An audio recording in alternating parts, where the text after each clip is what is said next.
Hello guys, welcome to my channel Navdisha. आज हम लोग जेएसएससी सीजीएल पेपर 2 हिंदी के प्रैक्टिस सेट 19 को देखेंगे। पहला प्रश्न है हमारा, साहित्यिक अपभ्रंश को किसने पुरानी हिंदी कहा? किसने कहा? रामचंद्र शुक्ल जी ने। वहीं इसी में एक और क्वेश्चन पूछा जाता है कि किसने परिवर्ती अपभ्रंश को पुरानी हिंदी कहा? तो किसने कहा? चंद्रधर शर्मा गुलेरी जी ने। साहित्यिक अपभ्रंश होगा तो रामचंद्र शुक्ल, और परवर्ती अपभ्रंश को पुरानी हिंदी किसने कहा? चंद्रधर शर्मा गुलेरी जी ने।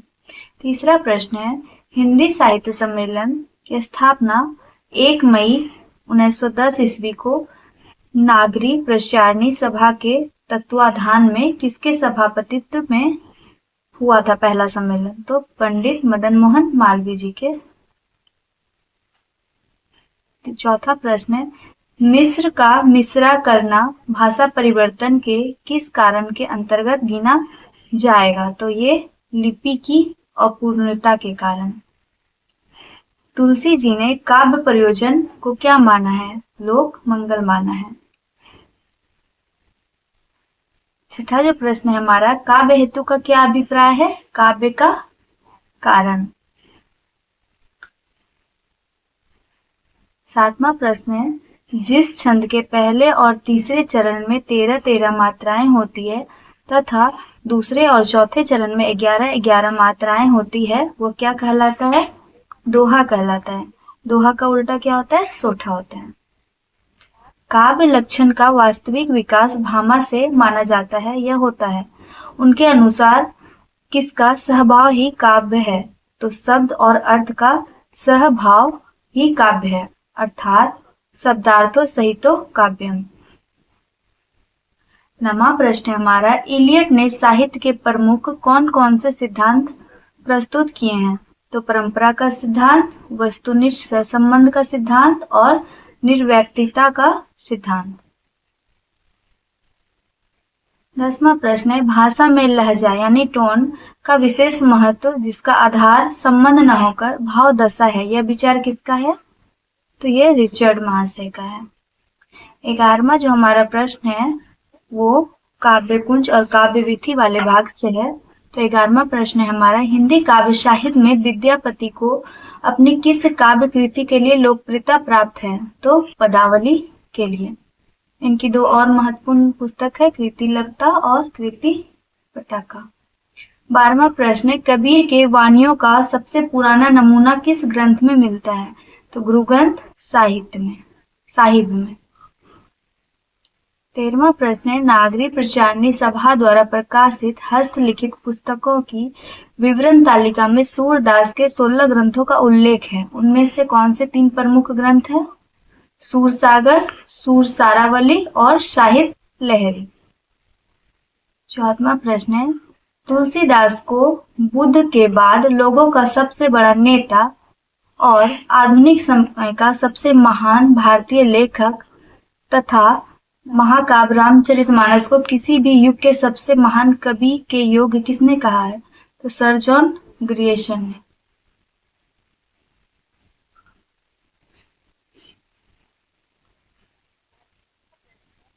हमारा 15वां प्रश्न है, भारतेंदु हरिश्चंद्र ने जिन मुस्लिम हरिभक्तों के लिए यह कहा था, इन मुसलमान हरिजनन पर कोटिन हिंदू वार्य, उनमें से किनका नाम सर्वोपरि है? तो किनका नाम सर्वोपरि है? रश खान जी का, कवि रश खान का। हमारा 16वां प्रश्न है, भूषण के बाद किन्हें वीर रस का सर्वश्रेष्ठ कवि माना जाता है? तो किन्हें माना जाता है? रामधारी सिंह दिनकर को। उर्वशी को छोड़कर दिनकर जी की अधिकतर रचनाएं जो है वो वीर रस से ओतप्रोत हैं। 17वां जो प्रश्न है हमारा, मेरा परिवार, स्मृति की रेखाएं, पथ के साथी, श्रृंखला की कड़ियां और अतीत के चल चरित, ये किनकी पुस्तक है? ये महादेवी वर्मा जी की प्रसिद्ध पुस्तकें हैं। 18वां प्रश्न है, 1969 में मैथिली में पत्रहीन नग्न गाश के लिए किन्हें साहित्य अकादमी पुरस्कार से सम्मानित किया गया था? तो किन्हें किया गया था? नागार्जुन को किया गया था। ये मैथिली में यात्री उपनाम से लिखते थे और इनका मूल नाम वैद्यनाथ मिश्र था। 19वां प्रश्न है, राष्ट्र कवि मैथिली शरण गुप्त हिंदी के प्रसिद्ध कवि थे। हिंदी साहित्य के इतिहास में वे खड़ी बोली के प्रथम महत्वपूर्ण कवि थे। उन्हें साहित्य जगत में किस नाम से जाना जाता है, संबोधित किया जाता है? तो दद्दा के नाम से उन्हें संबोधित किया जाता है। 20वां प्रश्न है, वैदिकी हिंसा हिंसा ना भवति सत्य हरिश्चंद्र श्री चंद्रावली विशेष विषयो मध्यम भारत दूरदशा नील देवी अंधेरी नगरी किसकी प्रमुख रचनाएं हैं? तो ये भारतेंदु हरिश्चंद्र जी की रचनाएं हैं। उसके बाद जो क्वेश्चन है वो हमारे उपन्यास, नाटक और कहानी वाले भाग से है।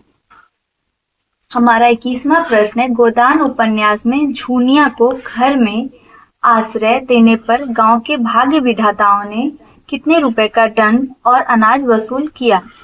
तो उन पर 100 रुपए का दंड और 30 मन अनाज के रूप में वसूल किया गया।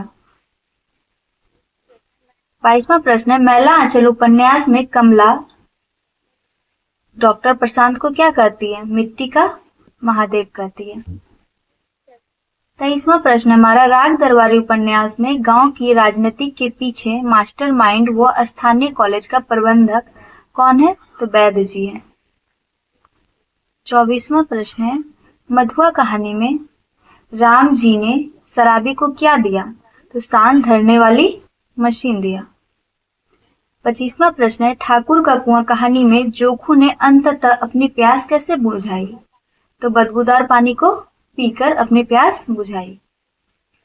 26वां प्रश्न है, जैनेन्द्र कुमार की कहानी बयां करती है, क्या करती है? मनोस्थिति को। 27वां प्रश्न है, निर्मल वर्मा की परिंदे कहानी में मैन इंटर ऑफ कुमायूं किसका नाम रखा गया है? मिस लतिका का। 28वां प्रश्न है, दिल्ली में एक मौत कहानी में सेठ दीवान चंद्र की मौत किस ऋतु में हुई थी? तो शरद ऋतु में हुई थी। गजाधर बाबू की रेलवे की नौकरी में कितने वर्ष रहे? तो 35 वर्ष रहे। 30वां प्रश्न है, यशपाल जी का जन्म कब और कहाँ हुआ था? 1903 ईस्वी में पंजाब के फिरोजपुर में हुआ था। 31वां प्रश्न है, कुल्लू में मिस पाल ने रंजीत को कौन सी मछली खिलाने की बात कही? तो कौन सी मछली? ट्राउट मछली। भारत दुर्दशा नाटक में 6 सब कमेटी का वर्णन किस अंक में हुआ है? तो 5वें अंक में हुआ है। ध्रुव सामने नाटक में कोमा ध्रुव साहनी के पास क्यों गई थी? सकराज का सब लेने के लिए। ये सब होगा। 34वां जो प्रश्न है हमारा वो है, आधे अधूरे नाटक में अशोक किससे प्रेम करता है? तो वर्णा से प्रेम करता है। 35वां जो प्रश्न है हमारा, ये हमारे रामचंद्र शुक्ल और नागेंद्र वाले चैप्टर से है। तो है, निर्गुण पंथ के लिए 2 शाखाएं ज्ञानश्री शाखा और प्रेम मार्गी शाखा नाम किसने दिया है? तो रामचंद्र शुक्ल जी ने दिया है। 30वां जो प्रश्न है हमारा, किस आलोचक ने बाल कृष्ण भट्ट और प्रताप नारायण मिश्र को स्टील और एडिसन कहा? तो किसने कहा था? रामचंद्र शुक्ल जी ने। 37वां जो प्रश्न है, रामचंद्र शुक्ल जी का प्रिय छायावादी कवि कौन थे? सुमित्रा नंदन पंत जी थे। 38वां प्रश्न है, हिंदी साहित्य के आरंभिक काल को आचार्य रामचंद्र शुक्ल जी ने क्या नाम दिया है? क्या कहा है? वीर गाथा काल कहा है। 39वां प्रश्न है, रामचंद्र शुक्ल जी ने किसे उत्साही और परिश्रमी संलग्नकर्ता कहा है? तो किसे कहा है? मिश्र बंधुओं को। यहाँ पे किसे हो जाएगा?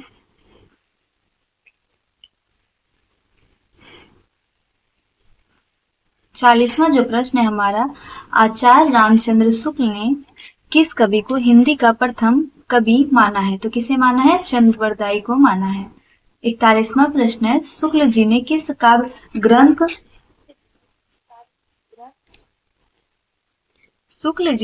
काव्य ग्रंथ को प्रेमाख्यानक काव्य परंपरा का पहला ग्रंथ माना है? तो किसे माना है? मृगावती को। हिंदी में रीति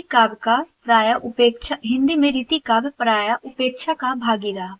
ये किसका कथन है? डॉक्टर नगेंद्र का। 43वां प्रश्न है, नई कविता का भी कल्याण इसी में है कि वह इन रसमय बंधनों को स्वीकार कर ले। यह कथन किसका है? ये भी डॉक्टर नगेंद्र का कथन। 44वां प्रश्न है, यदि रेखा चित्र और इस संस्मरण में स्पष्ट भेद माने तो यह कहा जा सकता है कि इन दोनों के शिल्प का सामंजस्य, प्रत्येक रचना एक प्रकार से मेरी साहित्यिक श्रद्धांजलि का अभिलेख है, जिसमें बुद्धि ने प्राय भावना के अनुशासन में रहकर काम किया। यह कथन किसका है? यह भी डॉक्टर नगेंद्र का कथन है।